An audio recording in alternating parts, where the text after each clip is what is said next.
दोस्तों, एक छोटे से गांव में एक लड़का रहता था। वह बहुत आलसी था और काम टालने की आदत थी। वह हमेशा अपने महत्वपूर्ण कामों और कार्यों को टालता रहता था और समय बर्बाद करता था। इसके परिणाम स्वरूप वह अपनी पढ़ाई और जीवन के अन्य क्षेत्रों में अपने दोस्तों और सहपाठियों से पीछे रह गया था। उसका परिवार और शिक्षक उसे बार बार समय का मूल्य समझाते, लेकिन वह उनकी बात नहीं मानता।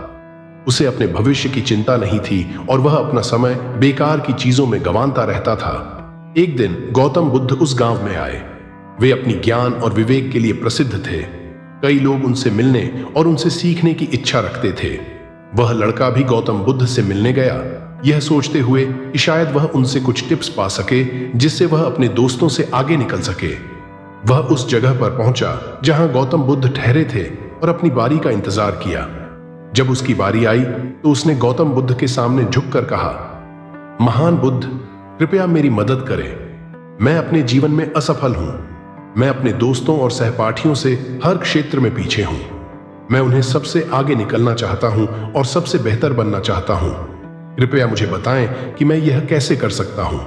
गौतम बुद्ध ने उस लड़के की ओर करुणा से देखा और कहा, मेरे बच्चे, तुम इसलिए कष्ट में हो क्योंकि तुम अपने समय का मूल्य नहीं समझते।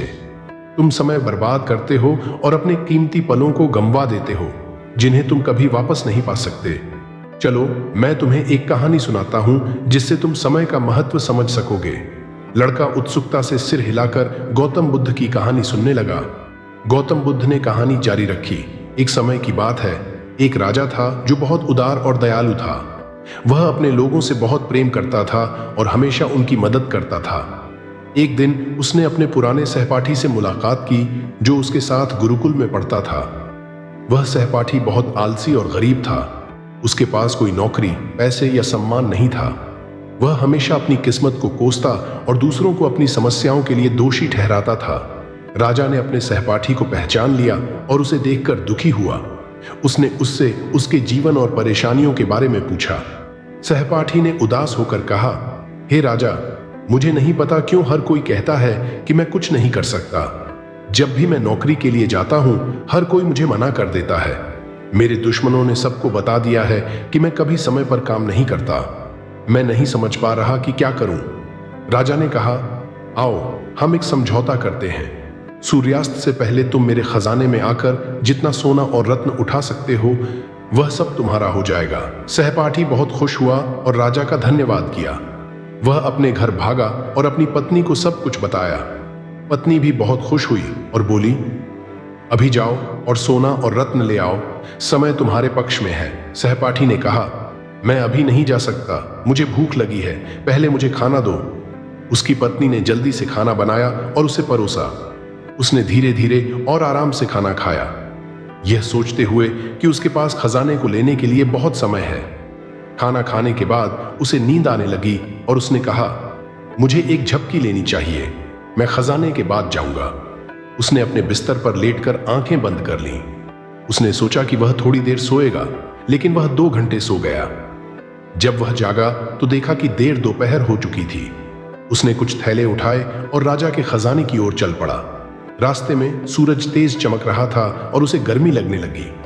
उसने सोचा, मुझे एक पेड़ के नीचे आराम करना चाहिए और फिर आगे बढ़ूंगा। वह एक पेड़ के नीचे बैठ गया और आराम करने लगा। हल्की हवा चल रही थी और मौसम सुहावना था। जैसे ही वह आराम करने बैठा, वह फिर से सो गया। उसने 4 घंटे और सो लिया। जब वह जागा तो देखा कि शाम हो चुकी थी और सूरज डूबने वाला था। उसने जल्दी से उठकर महल की ओर दौड़ना शुरू किया। कुछ समय बाद वह आखिरकार महल पहुंचा, लेकिन तब तक बहुत देर हो चुकी थी। सूरज डूब चुका था और महल के द्वार बंद हो चुके थे। आलसी आदमी निराश खड़ा था।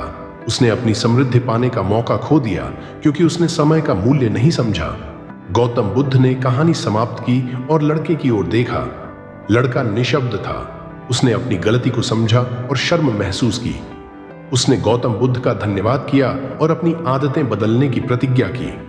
उसने समझा कि समय कीमती है और इसे बर्बाद नहीं करना चाहिए। वह अपने घर वापस गया और अपने लक्ष्यों पर कड़ी मेहनत करना शुरू किया। उसने आलस्य छोड़ दिया और अधिक उत्पादक और सफल हो गया। वह भी अधिक खुश और अपने दोस्तों और परिवार द्वारा अधिक सम्मानित हो गया। हम अपने जीवन में देख सकते हैं कि समय सोने के समान है। यह हमारे पास सबसे कीमती चीज है। हमारे जीवन में समय की केवल सीमित मात्रा होती है और हमें इसे बुद्धिमानी और उत्पादकता के साथ उपयोग करना चाहिए। हमें उन चीजों पर समय बर्बाद नहीं करना चाहिए जो महत्वपूर्ण नहीं है, बल्कि उन चीजों पर ध्यान केंद्रित करना चाहिए जो महत्वपूर्ण है। हमें अपने काम और कार्यों को टालना नहीं चाहिए, बल्कि उन्हें समय पर और गुणवत्ता के साथ पूरा करना चाहिए। एक प्रसिद्ध कहावत है, यदि आप अपने समय का मूल्य समझते हैं तो समय भी आपका मूल्य समझेगा, लेकिन यदि आप अपने समय को बर्बाद करेंगे तो समय आपके पूरे जीवन को बर्बाद कर देगा। हम अपने समय का सही उपयोग करके जीवन में कुछ भी हासिल कर सकते हैं, लेकिन यदि हम अपने समय को बर्बाद करेंगे तो हम अपने अवसरों को खो देंगे और बाद में पछताएंगे। 1 मिनट का मूल्य उस यात्री से जाने जिसने अपनी ट्रेन 1 मिनट से चूक दी, और 1 वर्ष का मूल्य उस छात्र से जाने जिसने अपने वार्षिक परीक्षाओं में असफलता प्राप्त की। जो लोग अपने समय का मूल्य समझते हैं वे अपने जीवन में कुछ भी